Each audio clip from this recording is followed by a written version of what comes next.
சுட சுட பொங்கலுங்க, வெண்பொங்கல். நல்லா கீ போட்டு வெண்பொங்கல். அதுக்கப்புறம் நம்ம வச்சிருக்கிற குருமா. குருமா வந்து பார்த்தீங்கன்னா இப்படி தாங்க இருக்கும். டேஸ்ட் அல்டிமேட்டாக இருக்குங்க. ஸோ இப்போது பைத்தம்பருப்பு தேங்காயெல்லாம் நம்ம சேர்த்துருக்கிறதுனால எப்படி இருக்கும், கொஞ்சம் இந்த அளவுக்கு நான் திக்னஸ் ரொம்ப ரொம்ப திக்னஸ் இல்லாமல் ரொம்ப லிக்விடாக இல்லாமல் இந்த அளவுக்கு வச்சுருக்கேன். ஸோ உங்களுக்கு எந்த அளவுக்கு வேணுமோ அந்த அளவுக்கு நீங்கள் வந்து கிரேவியை பரோட்டா சாப்பிட்ற மாதிரி இருக்குது. பரோட்டாவுக்கும் யூஸ் பண்ணிக்கலாம். ஸோ நான் வந்துட்டு உளுத்த வடையும் செய்யலாம்னு நினச்சி பார்த்தேன். ஸோ மசாலா வடை மட்டுங்க செஞ்சேன். பொங்கல், குருமா, மசாலா வடை. பொங்கலுக்கு வந்து வடை இல்லாமல் இருக்க முடியாது இல்லையா? ஸோ அதனால் வடையை வந்து செஞ்சுருக்கேன். இப்போ பிளேட்டிங் அப்படியே பார்த்துக்கலாம் வாங்க.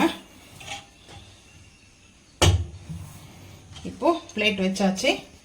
நான் பிளேட்டில் பொங்கல், முந்திரி பருப்புலாம் சேர்த்துருக்கேன். ஆனால் அது எங்கே இருக்கிற இடமே தெரியல. ஸோ இருந்தாலும் பரவாயில்ல.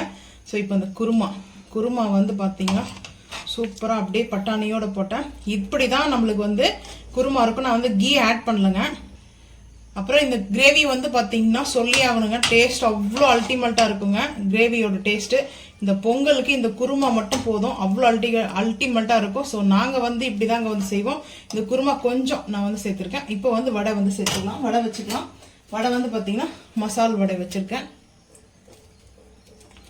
மசால் வடை வச்சுருக்கேன். அவ்வளோதாங்க. எங்கள் வீட்டில் வந்து பார்த்தீங்கன்னா இன்னைக்கு வந்து பிரேக்ஃபாஸ்ட் வந்து பார்த்தீங்கன்னா கல்யாண வீட்டு ஸ்டைலில் இந்த குருமா வரும். இந்த குருமா வீடியோ நீங்கள் ஃபுல்லாக பாருங்கள். இந்த கல்யாண வீட்டு ஸ்டைலில் இந்த குருமாவும் பொங்கலும் தாங்க இன்னைக்கு எங்கள் வீட்டில். பொங்கல் மசால் வடை தான். உங்கள் வீட்டில் பிரேக்ஃபாஸ்ட்டு மறக்காமல் வந்து கமெண்ட் பண்ணுங்கள். வெஜ்ஜா நான்வெஜ்ஜான்றது மறக்காமல் வந்து கமெண்ட் பண்ணுங்கள். இந்த வீடியோ பிடிச்சா லைக் பண்ணுங்கள், ஷேர் பண்ணுங்கள், சப்ஸ்கிரைப் பண்ணுங்கள், பெல் ஐக்கன் வந்து கிளிக் பண்ணுங்கள், மறக்காமல் வந்து ஃபாலோ பண்ணுங்கள். அப்போ நம்ம போகிற வீடியோ உங்களுக்கு நோட்டிஃபிகேஷன். தேங்க்யூ.